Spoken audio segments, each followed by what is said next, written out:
Hello les gens, c'est Devilman, j'espère que vous allez bien. On se retrouve pour une vidéo que j'avais envie de faire depuis un petit moment et c'est chose faite parce que je trouve qu'en plus c'est la bonne période, on se rapproche de Noël et peut-être que vous avez envie de vous faire plaisir en achetant un snipe, donc cette liste va vous aider sans doute à faire votre choix. Je tiens à préciser que ce classement n'est pas forcément exhaustif et surtout c'est vraiment subjectif, c'est vraiment mon avis à moi par rapport à des avis et des goûts personnels, donc il se peut que vous ne soyez pas d'accord sur ce classement-là, mais l'idée c'est après d'en discuter en commentaire, peut-être qu'il y a des modèles que j'ai oubliés ou alors vous n'êtes pas d'accord dans le classement, donc je vous invite à rester respectueux dans les commentaires, hein. Chacun peut avoir son avis et je vous invite d'ailleurs à donner le vôtre, tant que c'est dans le côté cordial et respectueux.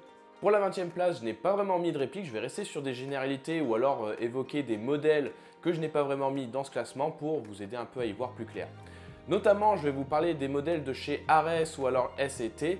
Donc ce sont en général les mêmes répliques, hein. ST repack juste en fait les modèles de chez Ares. Ce sont des modèles en général qui sont très beaux, très tape à l'œil et autres. C'est très joli, mais pour ce qui est de l'interne, c'est vraiment nul à chier. En gros, le cahier des charges, c'est faire quelque chose de joli qui ressemble à un vrai truc, que ça tire une bille, mais que ça tire bien, c'est pas forcément dans le cahier des charges. Donc il faut se mettre cette idée-là en tête. Bien sûr, il est possible d'en faire quelque chose, mais si vous connaissez un usineur qui connaît très bien son boulot, donc pour ça que moi je mets ça hors catégorie.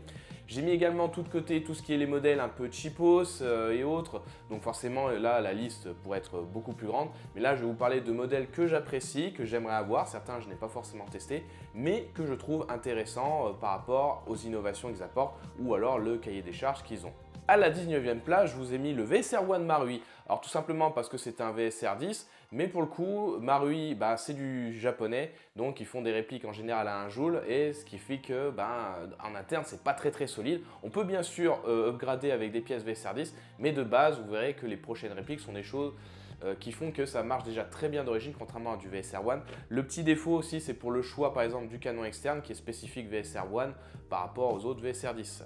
À la 18e place, j'ai mis le PC1 Storm. Il y a un moment, je réfléchissais sur cette liste et je l'avais mis beaucoup plus haut, mais je reçois beaucoup trop de retours négatifs d'acheteurs, d'utilisateurs et par-ci et là.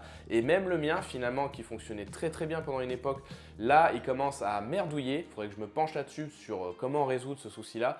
Mais j'avais apprécié le côté que c'était extrêmement léger et innovant. Mais pour ce qui est de la fiabilité, malheureusement, je trouve que ça n'a pas suivi vraiment son cours, ça n'a pas vraiment pris. Mais j'ai bon espoir que ça reprenne plus tard dans le temps et peut-être qu'à ce moment-là, il changerait dans mon classement. Mais à l'heure actuelle, quand je vois les autres modèles qui existent sur le marché et que vous voulez vraiment commencer snipe, c'est peut-être pas le modèle que je vous conseille le plus. À la 17e place, je vous ai mis le Striker de chez Ares Amoeba. Donc là, ouais, forcément, c'est un modèle qui existe depuis un petit moment. Sur les modèles qui existent, par exemple le Striker AS01, AS02, AS03 et même le AST01, il y a aussi des modèles un peu différents. Je vous conseille plutôt de partir sur le AS02 qui est pour moi le meilleur ratio en termes de longueur de canon et de volume de cylindre, mais par exemple vous pouvez prendre les autres modèles plus longs si par exemple vous partez sur du HPA, et pour moi le HPA est presque obligatoire sur les strikers si on veut vraiment tirer le maximum de performance, mais avec le AS02 on peut rester sur du spring. Il y a pas mal de pièces, c'est une réplique qui coûte pas très cher de base, ce qui peut vous permettre de prendre la main par exemple sur un premier fusil pour pas trop cher. À la 16e place, j'ai remis des VSR 10, donc là j'ai mis ceux de Action Army, le T10 et le T11, donc de base on n'est pas sur des très fortes puissances, mais on a quand même des pièces internes qui sont relativement solides et qui permettent pareil d'avoir un truc pas trop cher avec un look vraiment atypique aussi, on n'est pas sur des VSR 10 vraiment très classiques, donc ça on aime ou on n'aime pas, mais on a des pièces plutôt fiables qui permettent aussi de prendre la main et on est sur du VSR 10, donc pareil on a plein de pièces de grade si on souhaite. À la 15e place, j'ai mis un VSR 10, mais pas totalement VSR 10, j'ai mis le SSG 10 de chez Novritsch. Alors, on est sur un standard VSR 10, mais les pièces de Novritsch ont des cotes très particulières qui font que si vous allez sur du Novritsch, vous ne pourrez pas mettre toutes les pièces que vous souhaitez. Donc, on restera en général dans les pièces de chez Novritsch si on veut faire des upgrades. Alors après, je sais qu'il y a Stalker qui fait également des pièces qui dissocient par exemple pour VSR 10 et SSG 10. Mais pourquoi je ne conseille pas forcément le SSG 10, c'est que ok, vous pouvez prendre si vous voulez vraiment rester sur les pièces de base, avoir un truc déjà qui fonctionne très bien et en plus pour pas trop cher. Mais si vous voulez vraiment pousser les choses de plus en plus loin, ça va être compliqué de trouver des pièces réellement compatibles. Donc c'est vraiment sur ce coin-là par rapport à d'autres VSR 10 où là vous aurez un plus grand choix de pièces. À la 14e place, j'ai mis le Mode 24 de chez Modify, donc aussi il y a différentes versions de Mode 24 qui a su évoluer avec le temps. C'est aussi également le SSG 24 de chez Novridge. C'est une réplique qui coûte pas trop cher, qui fonctionne déjà très bien de base, mais voilà, c'est pas forcément le meilleur, mais en tout cas on peut en tirer quelque chose de très correct pour avoir testé d'autres modèles existants. Et on est sur une mécanique un peu différente, on est sur du Mode 24, M24 qui n'est pas totalement sur du VSR10, donc ça change un petit peu. À la 13e place, j'ai mis le HTI de chez Silverback. Alors c'est une réplique vraiment excellente, que ce soit en termes de qualité externe et interne, mais je l'ai mis seulement entre guillemets à la 13e place, car pour moi c'est presque un snipe qui est hors catégorie par rapport aux autres, parce que là on est sur un très gros calibre en 50 BMG, mais c'est aussi son prix, parce qu'on est presque sur les 1000 €, 900 € minimum neuf. Donc on est vraiment sur une toute autre catégorie de réplique. Et bon, il est gros, il est lourd, encombrant, mais si c'est le genre de réplique qui vous plaît, vous pouvez y aller, ça fonctionne très bien. Mais par rapport, on va dire, aux autres répliques qui sont un peu plus standards, pour ça que je ne l'ai pas mis par exemple au top du panier, mais ça peut être par exemple la réplique par excellence par certains, mais dans mon cas, c'est pas forcément le type de réplique que j'affectionne le plus. D'ailleurs, je vous invite à voir des vieilles vidéos sur lesquelles avec lesquelles j'avais joué, ça peut tout à fait passer pour des parties classiques. Ensuite, un peu dans le même style, j'ai mis le Tomahawk de chez ICS. Donc pareil, c'est une réplique, je dois vous faire une review détaillée dès que je trouve le temps de vraiment bosser dessus, même si je fais des petits trucs à côté comme ça. Alors le principe est intéressant, mais en fait c'est pas une réplique qui a eu un très gros succès. Je pense qu'il a peut-être eu un succès en Asie du côté de ICS dont est origine, mais on est vraiment sur une réplique qui a voulu concurrencer, je pense, le SRS en poussant des trucs plus hauts comme le volume d'air, le chargeur en feed sur le dessus, mais c'est pas forcément quelque chose qui concurrence réellement le SRS sur pas mal de points qu'il faudra que je vous détaille sur la review, mais ça reste tout de même une réplique intéressante et très performante aussi, jouable d'origine, avec quelques modifications, mais c'est pas la réplique qu'on trouve de partout, qui a quand même des pièces de grade, mais forcément chez ICS, il n'y en a pas 36 ailleurs. Donc c'est un choix qui peut être intéressant, mais pas forcément le plus abordable, pas forcément en termes de prix, mais abordable dans le sens de connaissances à avoir pour les pièces qu'on peut trouver à côté en spar.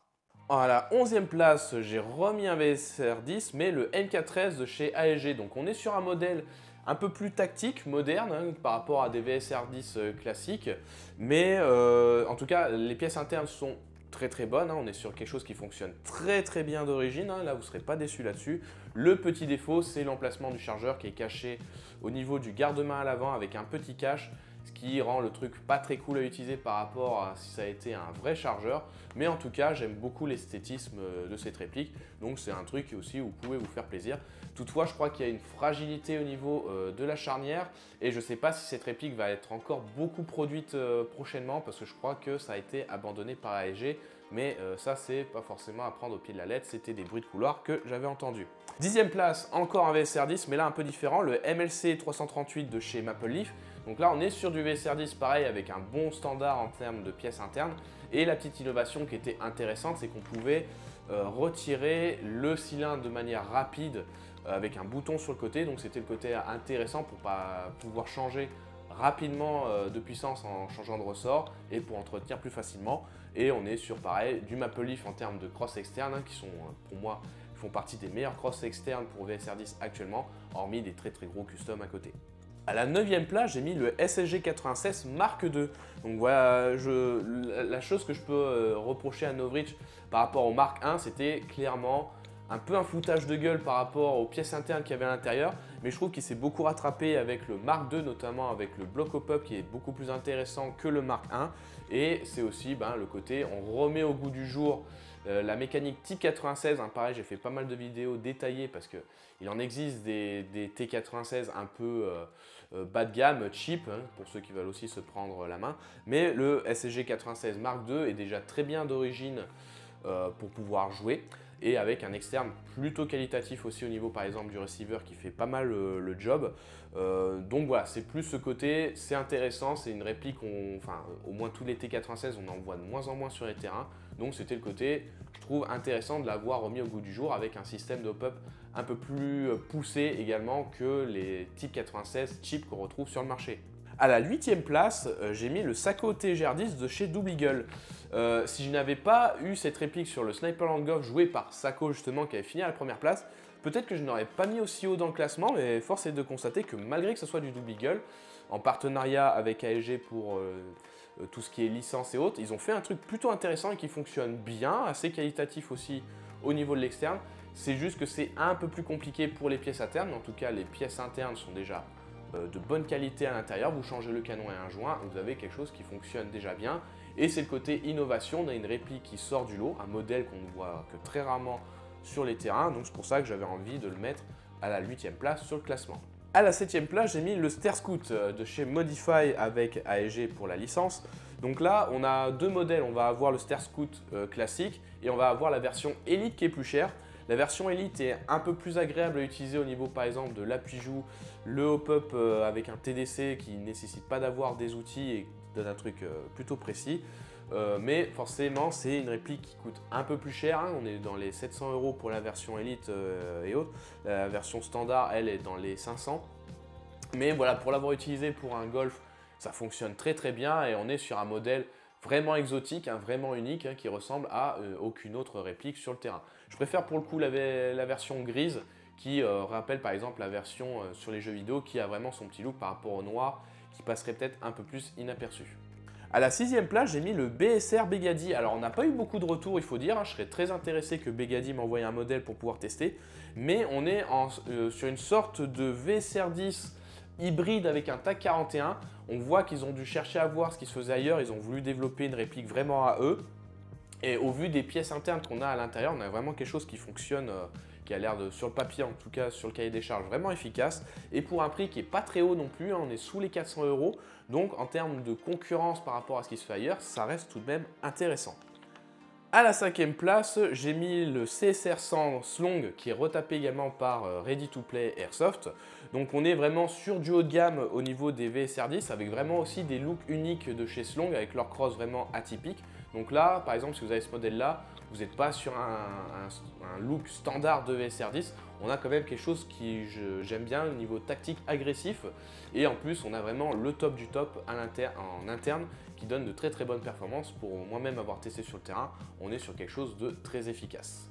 À la 4e place, une réplique que je devrais tester prochainement, mais qui est vraiment très intéressante parce que son prix est vraiment très bas. On est sur moins de 180 €, c'est le AAC C1 Athena. Un autre VSR 10 de chez Action Army qui propose une très grosse innovation de pouvoir être utilisé au CO2, au gaz et en spring en changeant seulement la partie cylindre et tout le reste c'est du VSR 10. Franchement, j'ai très hâte de pouvoir tester ce modèle-là qui, je trouve, casse vraiment est très agressif en tout cas en termes de prix et en termes d'innovation. J'ai très hâte de pouvoir l'avoir en main et le tester, mais en tout cas, c'est ce qui fait que je l'ai mis aussi haut dans le classement.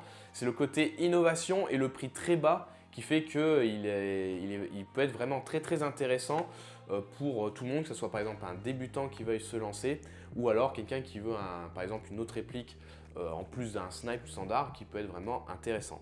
À la 3e place, j'ai mis le SPR 300 de chez Arcwick. Pour moi, c'est le top du top en termes de VSR 10. On est déjà sur un look vraiment atypique hein, qui dénote un peu par rapport aux autres VSR 10 classiques. Et en plus, il a la possibilité d'utiliser de vrais chargeurs. Donc on peut mettre un vrai chargeur, au niveau un emplacement réaliste, je veux dire, en mettant avec un système de rampe qui fait que les billes vont passer par l'emplacement du faux chargeur là où on met les chargeurs VSR 10 classiques. Mais si on souhaite, on peut utiliser des chargeurs VSR 10 classiques dans ce cas-là. Et on a également un interne de très très bonne qualité à l'intérieur. Donc franchement, Arcwick et AEG ont également fait un bon boulot là-dessus. AEG a vraiment bossé avec plusieurs marques, mais ils ont fait plutôt des bonnes choses dernièrement. Donc pour moi, c'est également, on a Comanche au Sniperland, du moins le Swiss Sniper Challenge en Suisse qui a fait un très très bon résultat avec. Franchement, c'est une très très bonne réplique. À la 2e place, j'ai mis le SRS, donc voilà, pas trop de surprise, on est quand même sur une réplique qui a vraiment chamboulé le marché lorsqu'il est sorti, qui a remplacé les standards de qualité pour les vrais snipes, et on est vraiment sur le snipe le plus compact qui est actuellement sur le marché, qui offre vraiment des configurations différentes. On peut l'avoir en très long en G-Spec, en très court en G-Spec ou en long par exemple en 22 pouces. Et c'est le côté vraiment tactique et réaliste, parce qu'on est vraiment sur une réplique sous licence qui pallie vraiment toutes les qualités, réalisme et qualité de jeu et pouvoir l'utiliser dans tout type de partie. Et à la première place, c'est mon coup de cœur, c'est le TAC 41, notamment grâce aussi à la version Sport qui est sortie dernièrement, qui vraiment casse le marché avec sa version Sport Lite à seulement 200 €. On obtient une réplique vraiment pas chère et qui fonctionne très très bien, qui casse vraiment tous les standards. Par exemple, comme je vous parlais du VSR One Marui qui tape pas fort et qu'on ne peut pas upgrader en changeant sellement le ressort. Le TAC 41 Lite Sport, lui, peut encaisser de très très gros ressorts en fonctionnant très très bien. Pour moi, c'est forcément le must-have à avoir actuellement parce que c'est le plus abordable et qui offre énormément de possibilités parce que vous pouvez très bien partir sur un TAC Lite Sport et changer toutes les pièces qui existent pour TAC pour ensuite le demander augmenter sur du haut de gamme.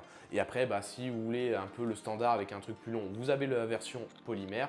Et si vous voulez vraiment le côté réplique vraiment de luxe haut de gamme, eh bien vous avez la version aluminium avec sa crosse vraiment très très appréciable.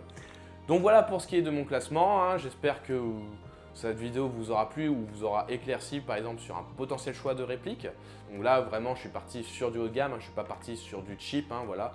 Mais c'était pour moi-même réfléchir sur actuellement qu'est-ce qui existe sur le marché et quelle est selon moi les meilleures répliques sur le marché en faisant un petit truc de concurrence.